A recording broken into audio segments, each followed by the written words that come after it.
Makin ramai dan terus dipiralkan banyak media sosial kehadiran Santi di Cina. Usai ramai sepak terjang dirinya yang di awal bukan siapa-siapa, tapi kini berhasil membawa namanya naik tinggi setelah melewati sederet lika-liku perjalanan hidup yang berat hingga menemukan keberuntungan di luar dugaan yang cukup mengejutkan dan menjadi inspirasi banyak orang.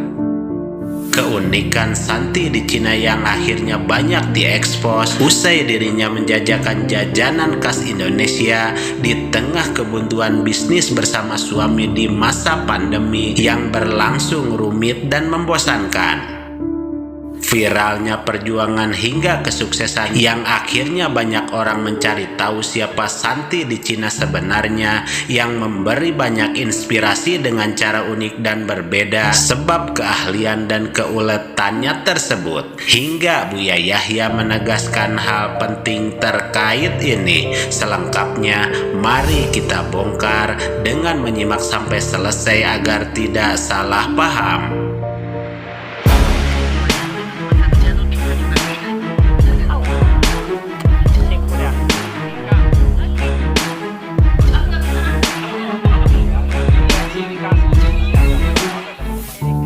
Inilah Susanti atau biasa disebut Santi di Cina yang beragama Islam, kelahiran Padang, Sumatera Barat, yang beruntung telah menikah dengan pria asal Tiongkok bernama John hingga menjadi mualaf, yang saat ini telah dikaruniai 2 orang anak dan telah menetap di Dandong, Cina selama 16 tahun, hingga akhirnya sukses mempromosikan dalam menjajakan makanan sekaligus membagikan aneka resep makanan khas Indonesia di channel YouTube Santi di Cina. Santi yang di awal bertemu dengan sang suami di salah satu restoran di Jakarta tempatnya bekerja, dan sok buntutlah yang menjadi saksi kunci pertemuan Santi dengan Joni yang spontan menyukai kecantikan Santi, hingga sejak saat itu Joni setiap hari mendatangi Santi di restoran tersebut, yang kemudian berpacaran selama 3 tahun hingga akhirnya menikah tanpa resepsi pada umumnya banyak orang. Santi yang di awal susah dan tidak direstui orang tua menikah dengan John yang seorang warga Cina, bersikeras dengan keteguhan hati berangkat ke Cina dengan modal yang tak mungkin cukup, namun tetap tangguh memulai kisah hidupnya yang keras dan sulit dalam memperjuangkan proses melewati berbagai rintangan yang tak mudah ditaklukkan dengan segala keterbatasan, hingga segala bentuk kesabaran dan kerja kerasnya kini berhasil dibuktikan kepada keluarga dan semua orang yang ditinggalkan bahwa semua perjuangan dan penderitaan kini telah dibayar dengan sejuta kesuksesan di luar dugaan yang tentu saja tidak dibayangkan Santi sebelumnya. Dan untuk mengungkap siapa Santi di Cina hingga ramai komentar beragam terkait rahasia keberhasilan serta alasan sebenarnya, inilah penjelasan Buya Yahya yang memberi pesan terkait hal dan tujuan yang menjadi penting untuk kita ketahui.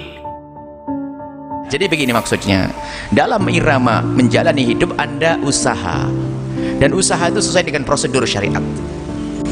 Kalau usahanya nggak sesuai dengan syariat, bukan usaha, itu haram. Artinya apa? Saya punya rencana A itu harus Anda yakini A itu benar, halal, bukan yang haram. Saya pengen usaha, pengen dapat rezeki yang banyak, akhirnya saya jual apa? Jual beli, tapi dengan cara yang benar. Tatonya apa? Justru sambian saya yang nggak saya rencanakan ternyata berhasil, nggak ada masalah. Berarti gini loh maksudnya, apa yang kita inginkan dan kita panjatkan kepada Allah itu kadang dikabul oleh Allah dengan warna yang kita minta. Satu. Yang kedua, kadang dikabul oleh Allah dengan sesuatu yang tidak seperti kita minta karena kebodohan kita, karena lebih penting yang tidak kita minta itu. karena Allah Maha tahu apa yang kita butuhkan. Kadang apa? Tidak Allah kabulkan di dunia, tapi dikabulkan di akhirat. Dengan Allah itu enak. Maka kalau dengan Allah, yakin Allah akan memberi. Kan astajib lakum. Hanya kadang yang diberikan Allah sesuai dengan yang kita minta, kadang tidak sesuai yang kita minta, dan itu lebih kita perlukan. Nah, termasuk rencana, Anda hanya sekedar rencana. Kadang-kadang apa? Justru di luar rencana itu yang Allah kehendaki lebih bagus lagi. Insya Allah, apa yang Allah berikan adalah yang terbaik, jangan ragu. Tapi dengan cara kita menitinya dengan cara yang halal dan baik. Bahwa irama menjalani hidup dalam usaha yang harus sesuai prosedur syariat, dan rencana yang kita minta dalam usaha yang tak berhasil maksimal, justru usaha sambian yang malah berhasil. Jadi apa yang kita inginkan dan kita panjatkan kepada Allah bisa terkabul dengan warna yang kita minta. Namun apa yang kita minta bisa juga terkabul dengan sesuatu yang tidak diminta sebelumnya, karena Allah Maha tahu apa yang kita butuhkan. Dan kadang pula Allah tidak kabulkan di dunia tapi dikabulkan di akhirat, kata Buya Yahya. Ungkapan Buya Yahya yang membahas secara umum terkait sebuah kesabaran, perjuangan, doa, dan kerja keras tak kenal lelah yang pada akhirnya membuahkan kesuksesan dan hasil yang gemilang meski di luar prediksi dan keinginan kita sebelumnya, sebagai motivasi, kebaikan, dan contoh untuk kita semua. Sehingga pesan yang bisa kita ambil bahwa orang sukses tidak dihasilkan melalui kemudahan, kesenangan, atau kenyamanan, tapi mereka dibentuk melalui kesukaran, kerja keras, dan juga air mata. Dan yang penting diingat bahwa kesuksesan berawal dari sebuah tantangan, bukan dari zona nyaman.